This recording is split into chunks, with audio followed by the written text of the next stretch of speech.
Last quarter na po kang taon 2017 as in maswerte tang makakaulay mo niyan para sa tuyong programang Maray na Aga para umakang Farm Radio DWJR 96.1 si Engineer Elias de la Ostre Jr. ang OIC Municipal Agriculturist kang Binalapa.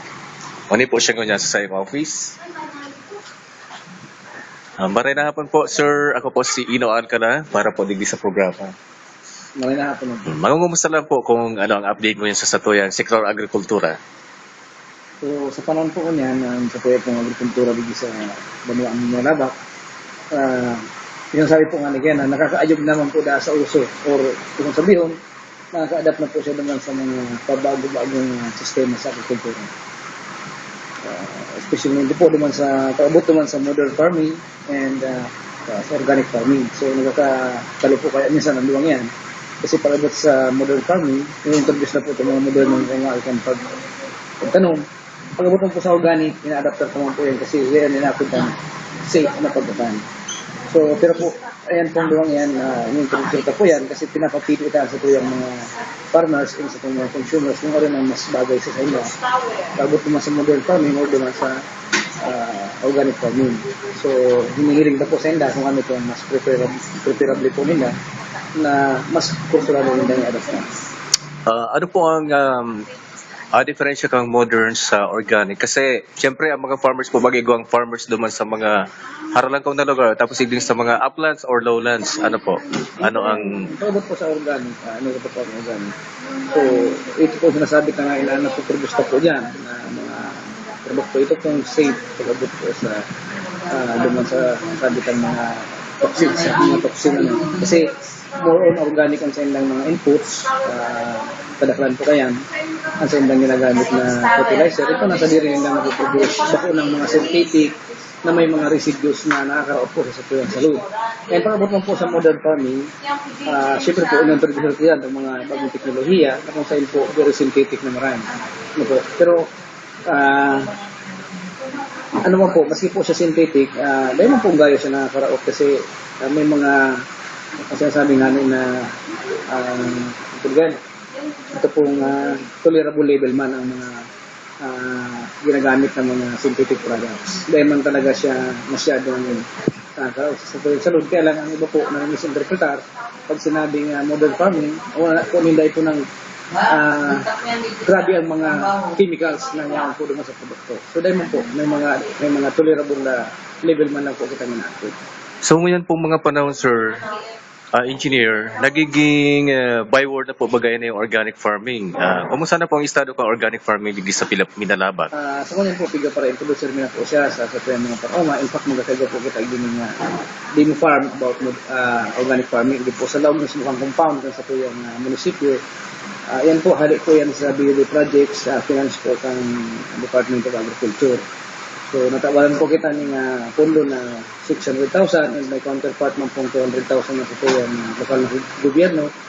Magkakaiga po siya ng total na project cost na 800,000. So, sa parang po niyan, tapos na po ang mga proseso kan pag-submit ng mga documentary requirements and ang budget po kaya na-download na so yung banuan kang bulan po pong Hunyo. Kaya lang po dahil pa na ipapabid sa po yung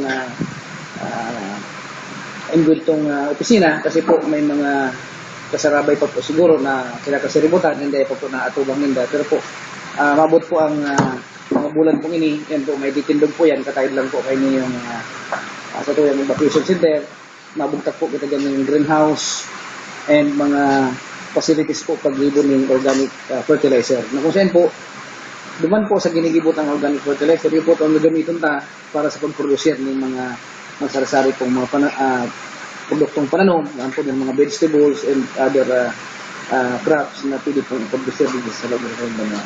So, paano po ni makakaabot sa mga parauma sa mga barangay? 25 barangays po ba kita? So, may mga farmer participants po sa gigibo na model organic? Ini po kaya nabunta po nga pero po siya model farms. Kasi po, anytime po pwede silang magdigdi and pwede ka po silang i-train para po kung paano po ma-adaptar nila ang technology. And kay Baron po kaya, gawin po kita ng training center ng Ibu. nakusaid po, anytime na pwede sila mag-request sa sumo na mag-lecture para sa inda kung paano sila makanood po sa proseso ng organic farming. So, ano po pong kadagdagan ng mga may heras mong impormasyon sa mga nag-aantabay sa tuya? Ni ko dita, live po ning nadadangog sa internet, FB Live particularly, para po sa sektor ng agrikultura, particularmente digdi sa mga taga Minalaba. Doon po sa mga farmers kami nalabas na nakaroon po kami yung programa ini. Kung may mga kahaputan naman po kamo mananugod po sa agrikultura, dahil po kamo magduwa-duwa or hesitate na hindi po sa mga opisina. Ano naman po mga kahaputan nindo sa mga pong simbagod, sabot po kasi may makakaya, pangarin po kamo matawanan ng marinagiya manunugod po sa agrikultura. And kung ano man po sa inyong mga pangangay po na igwa pong kaya itaw sa mga opisina, especially po sa mga seeds na mga vegetable seeds, sa masunod pong mga simana, pwede na po kami manao kasi nakapag-purchase na po kami. Inaalap lang po ang tamang panahon para po yan ipanaw din sa mga vegetable farmers. Okay po, salamat po maray sa pagkakataon na ini na maging parte ka mo kan sa tuwing programa Maray na Aga para si Engineer Elias A. de la Austria Jr. kang Municipal Agriculturist of Minalabak. Okay po, Samao kang Minalabak. Ano po? Salamat po, sir. Thank you.